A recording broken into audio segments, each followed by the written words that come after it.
Aquí en los estudios de Canal 6 a Hernán Lecher, no necesita mucha presentación, reconocido economista, titular de CEPA, el Centro de Economía Política Argentina, y hoy lo tenemos acá con nosotros. Hernán, gracias por la visita, buenas tardes. Un placer. Acabo de bajar del avión, así que vine. Claro, bajaste, viniste exclusivamente para visitarnos a nosotros, al programa. Sí, no voy a decir el resto del itinerario. Bueno, decíamos recién que nosotros titulamos un título bastante amplio, ¿dónde estamos y hacia dónde vamos? Pero bueno, hay que desglosar todo esto.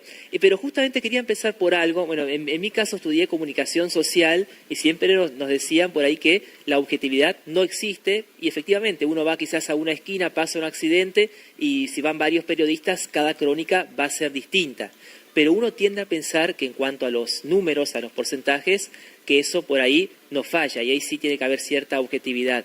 Y lo he escuchado, presidente Hernán, decir en las últimas entrevistas que esto de que sacó 12 millones y medio de personas de la pobreza. ¿Esto efectivamente es así, no es así?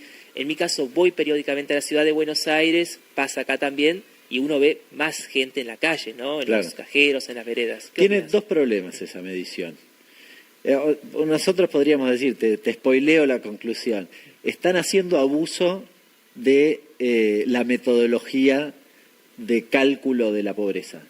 La forma de calcular la pobreza, vos sabés, yo tengo una canasta básica alimentaria y una canasta básica total, que es una raya, que es un conjunto, una canasta de bienes y servicios valorizados, una raya. Entonces, bueno, no sé, 100 pesos. Bueno, si estoy arriba no soy pobre, si estoy abajo soy pobre. Entonces, las dos variables que yo comparo son esa canasta contra los ingresos.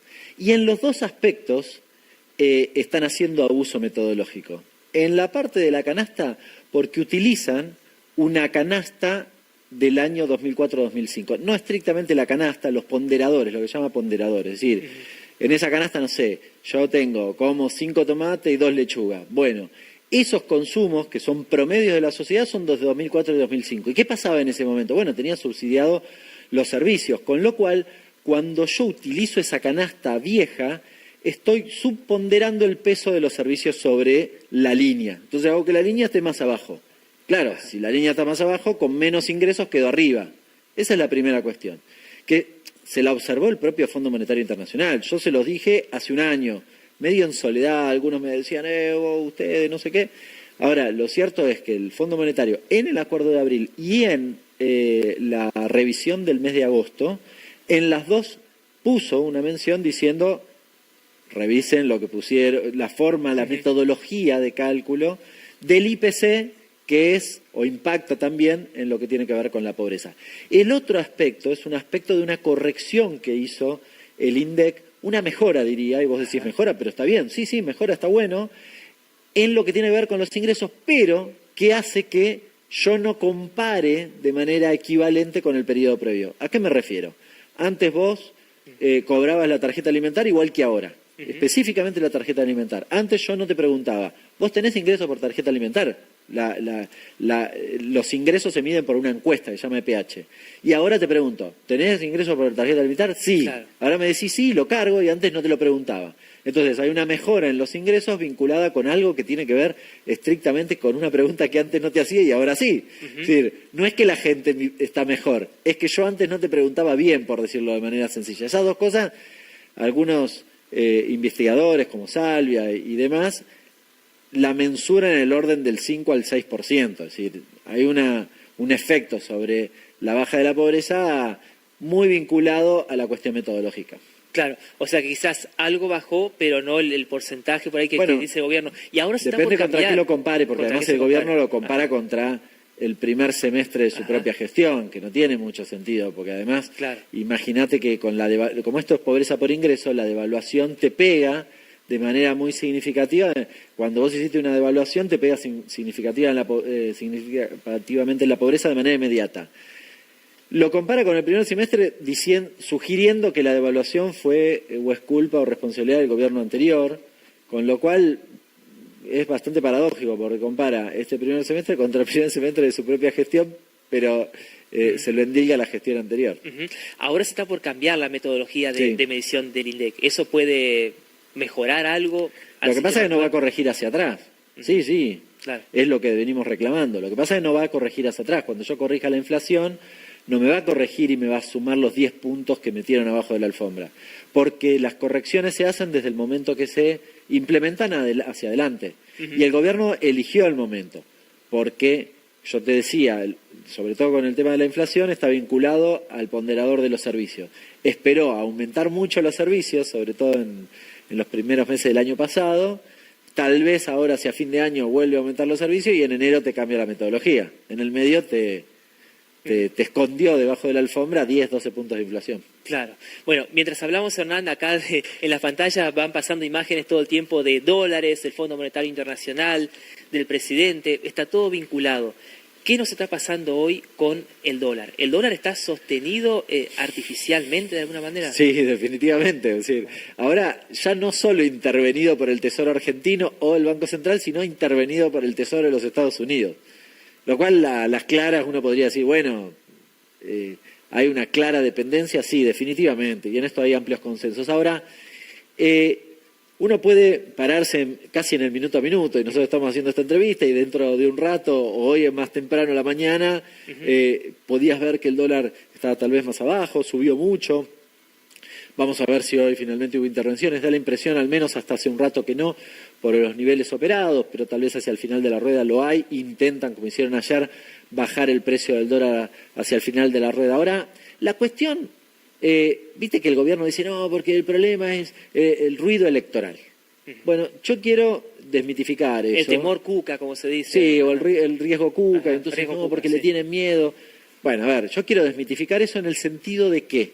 En el sentido de que, si vos mirás un poquitito del espinel, ves que decimos, al menos en el aspecto cambiario, lo mismo, yo, Melconiano, Cavallo, que pensamos diametralmente distinto. ¿Qué es lo que vemos los tres que hace que tengamos punto de contacto en esto? Que es un colador cambiario la Argentina. ¿A qué me refiero? A que gastás muchísimos más dólares de los que te genera tu propia economía. Y entonces lo cerrás con dólares ajenos. Entonces, vuelvo al caso de ahora. Yo digo esto, y claro, Trump, ¿qué dijo en la reunión? Dijo, bueno, si Milei gana la elección, yo le pongo dólares, 20.000 millones de dólares. Conclusión, si eventualmente hay una lectura de que ganó Milei las elecciones y aparecen esos 20.000 millones de dólares, yo cierro temporariamente esa brecha. Ahora, si no hago nada, el problema es que dentro de 6 meses voy a estar igual. Claro. Y digo 6 meses deliberadamente porque el 11 de abril de este año, el gobierno anunció, me traje las tapas acá, el gobierno anunció lo siguiente. Argentina anuncia un programa de facilidades extendidas con el Fondo Monetario Internacional por 20.000 millones de dólares y le agrega, además, dice acá en la bajada, bueno, los organismos multilaterales de crédito van a poner otros 22.000 millones, 42. Claro. Bueno, esta es la tapa del diario Clarín de ayer. Trump duplica el apoyo y anuncia acuerdo comercial, duplica el apoyo, de 20.000 lo lleva a 40.000.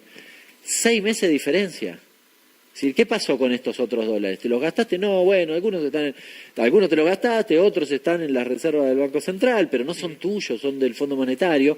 Y de todas formas, y otros estarán en el circuito económico. Ahora, de todas formas, todos estamos viendo que esos dólares no son suficientes para contenerte en términos cambiarios, para contener... Claro. El agujero cambiario, el colador cambiario, diría. Conclusión, te va a volver a pasar dentro de 6 meses, incluso con la ayuda de Trump. O sea, hoy esta ayuda del Tesoro de Estados Unidos es clave, si no, quién sabe cómo estaría, me imagino, la economía. Lo que muchos se preguntan, ¿a dónde van esos dólares que nos ingresan? O sea, ¿se invierten en algo? No, ¿quién tiene esos dólares? ¿A dónde van? ¿En qué se invierte? Los del Fondo Monetario terminaron, eran 12.000 y más 2.000, 14.000 que están en la reserva del Banco Central. Algunos te los gastaste cuando interviniste, poquito, porque te gastaste en realidad los del Tesoro, pero bueno, los que el Tesoro te compró, te los gastaste. Y después otros fueron, bueno, para contener la salida de dólares que se te fueron por formación de activos externos. Y estos dólares, a ver, y vamos a lo más inmediato, los dólares que intervino el Tesoro de los Estados Unidos en estos días, en estos 3 días, se estima que en los últimos 3 días fueron unos 500 millones de dólares, sin contar hoy y ayer. Esos 500 millones, ¿dónde fueron? Bueno, están en una cuenta que tiene el Tesoro de los Estados Unidos llena de pesos. Es decir, nos dio dólares y intervino en el mercado cambiario.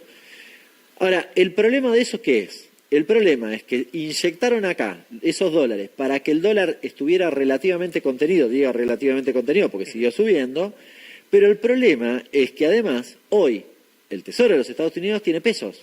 ¿Qué pasa si se le ocurre venderlo contra dólares? Es el efecto contrario.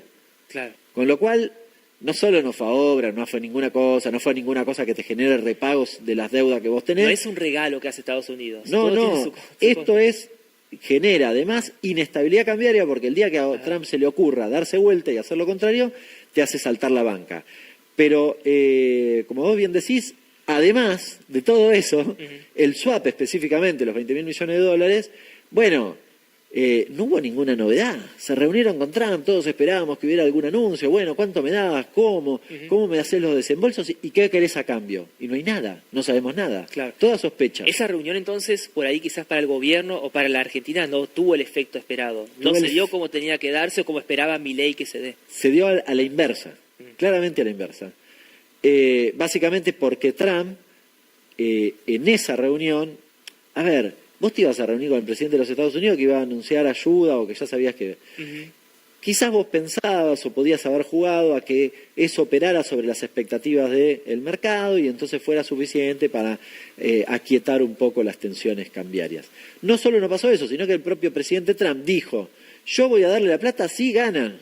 Con lo cual el mercado a los 2 minutos dijo, bueno, pero entonces si no ganan o la guita que están poniendo ahora en intervenciones es por la galería, es decir... Claro. La estoy poniendo para llegar al 26. Después dijeron que iba a ser el 2027 desde el gobierno, intentaron explicar eso, pero Trump se refería a las elecciones de ahora. Sí, Trump lo corrigió. Lo que en la práctica tuvo que hacer Bessent al día siguiente fue poner guita, intervenir y anunciar 20.000 millones de dólares más. Y así todo, y ayer intervino en el contado con liqui, y así todo, el dólar sigue subiendo. Con lo cual, a ver, ni siquiera eso fue suficiente. Da la impresión que ni siquiera el apoyo, al menos en este contexto, hasta donde sabemos es suficiente para contener el tipo de cambio. Digo hasta donde sabemos, porque yo hace rato que vengo diciendo, el mercado lo que espera es que vos vengas con la valija guita, mostrame posta que querés hacer algo. Ahora, para aquellos que nos están viendo, y hace, no sé, 10 minutos estamos hablando de cuestiones financieras, y dice, ¿y para mí qué? ¿A mí qué me pasa? Bueno, en general saben que el efecto de evaluación, vos me lo preguntabas, un poco lo sugerías, después de la elección no va a haber un salto de tipo de cambio, y medio que todo indica que sí, salvo que vengan con los 20.000 millones de dólares. Lo que pasa es que vienen los 20.000 millones de dólares, si te los gastás en 6 meses y volviste a foja cero, claro, no tiene mucho sentido, y ahí Bessent efectivamente va a estar en un gran problema, porque si quiso comprar barato y vender caro, le va a hacer exactamente lo contrario. Ahora, volviendo a la gente, eso puede tener efectos inflacionarios, y para aquellos que se dedican a la producción en la Argentina, es un tiro en el pie, porque las tasas siguen volando, y además con una volatilidad fenomenal. Producir en la Argentina es un despropósito hoy. Es la famosa timba financiera que nos decía nosotros por ahí un profesor de la facultad. Sí. Y justamente pensando en el ciudadano común, quizás pocos a esta altura del mes tienen dinero ahorrado. Pero si les sobran un par de pesos, ¿qué sugerís? ¿Ponerlos debajo del colchón? En el, como se decía antes, en pesos no. en el plazo fijo, comprar unos dólares. Mira, si la persona que tiene ese pequeño ahorro, lo que sea, cree que el resultado electoral va a ser afín al del gobierno, y probablemente apueste al peso y decida, no sé, hacer un plazo fijo. A mí me parece que lo que estamos viendo es otra cosa. Yo el otro día, de hecho, compré dólares con algún ahorro que tenía, no porque crea que se va a ir al demonio el tipo de cambio, pero porque las tensiones cambiarias, y al menos hasta ahora no me he equivocado, ni siquiera están contenidas con intervenciones del Tesoro de los Estados Unidos, que es el que tiene la máquina, el dueño de la maquinita de imprimir dólares. O sea, ni siquiera en ese contexto es contenido.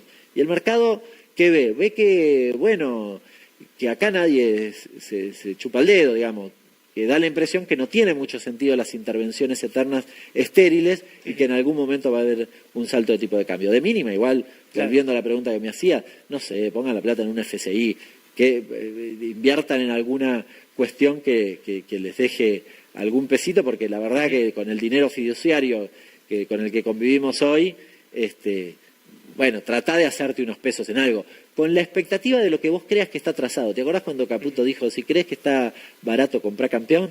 Bueno, estaba refiriéndose a que si vos crees que el dólar está barato, te vas a hacer un negocio. Bueno, Claro. te hiciste un negocio si compraste dólares en ese momento.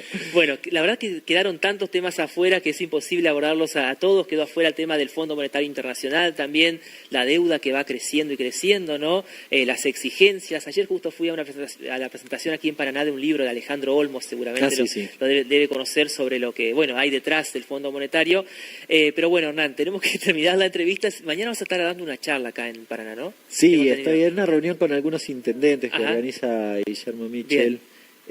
La verdad no tengo ni dónde es, así que Ah, no puedo perfecto, editarlo, perfecto. pero Genial. después eventualmente publico en las redes. Buenísimo. Bueno, gracias por la visita y bueno, ha sido un gusto para mí haberte tenido acá y quedaron miles de temas afuera, pero bueno, más o menos tratamos de abordar la mayoría de ellos. Gracias. Un placer. Bueno, así pasaba la palabra de Hernán Leche, reconocido economista.